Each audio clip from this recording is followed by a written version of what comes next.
Everyone, welcome back. It's Melanie, your She Shed Scrapper. Today I am back with a one-page layout using the School Life collection, from Simple Stories. I am going to use this bright diagonal stripe paper as a border. No surprise there. Most of my layouts lately have had the border around the outside. I am cutting down the middle. I usually just cut off an inch on each side, so that means only half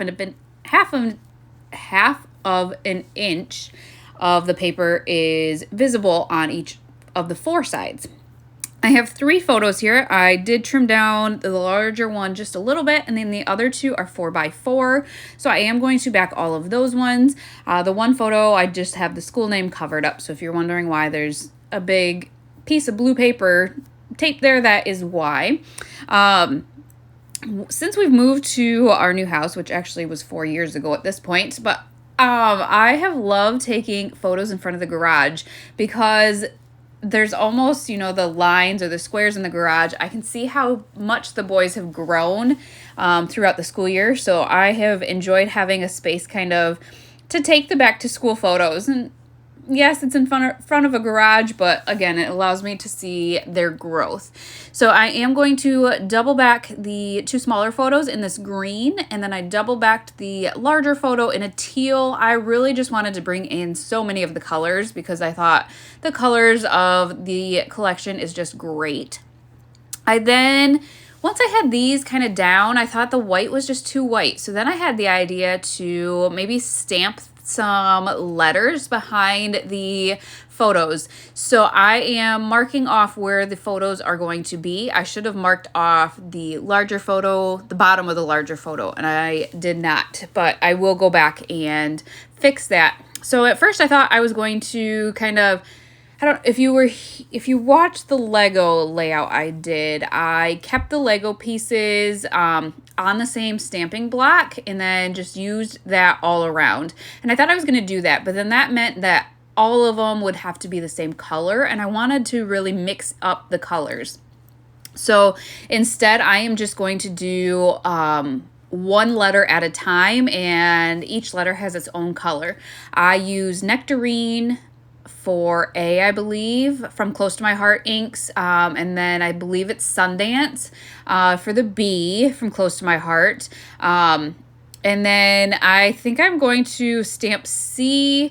This is Avocado from Close to My Heart, which is actually retiring at the end of the month, so if you like the avocado color, definitely grab yours before it's gone for good. And then I'm not going to make you watch the whole entire thing.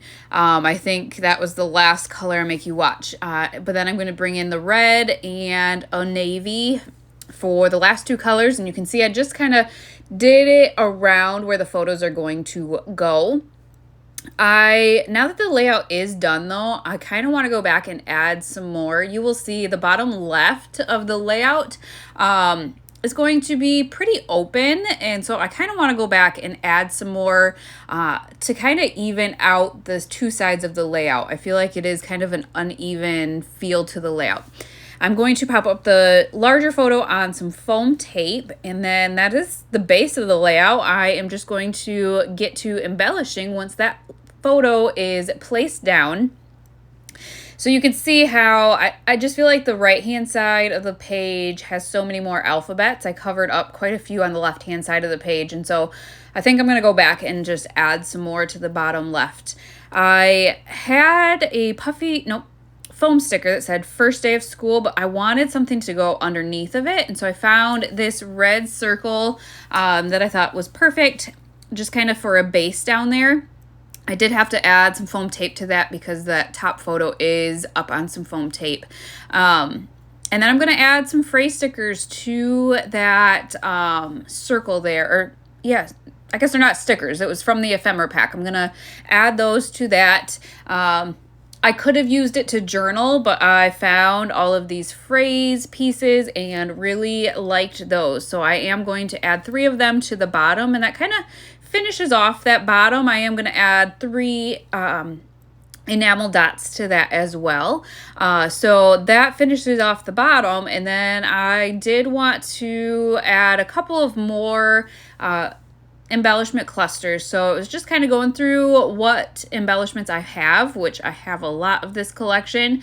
And I thought that clipboard was cute. It'll let me maybe do the year, what grade he's going into, which I believe is just 4-year-old preschool. I think this was September of 2020. So that'll just kind of give me a small area. I didn't feel like I needed a large area to journal. So I'm going to pop up that paper airplane on some foam tape. I added that puffy apple there. And then remembered I had all of this chipboard as well, and actually have 2 packages of the chipboard. So I wanted to kind of layer some of the pieces up at the top. So I added that notebook and then this backpack, and I did have to add some foam tape to the top of the backpack. But you can kind of see how, I guess I kind of have my clusters, the bases of them done at least. So I just needed to add some finishing touches at this point. And I have some of the brads. And if you are new to the new Simple Stories brads, they are amazing. They're stickers now. They look like the metal brads, but instead of having to poke it through the back of the page, which adds bulk, they are stickers, and I am loving all of those. They're such fun designs too, which always helps. So that is going to finish off this layout. I will link the collection down below if I can find it for you guys. But I hope you guys enjoyed this layout, and we will see you next time. Bye, guys.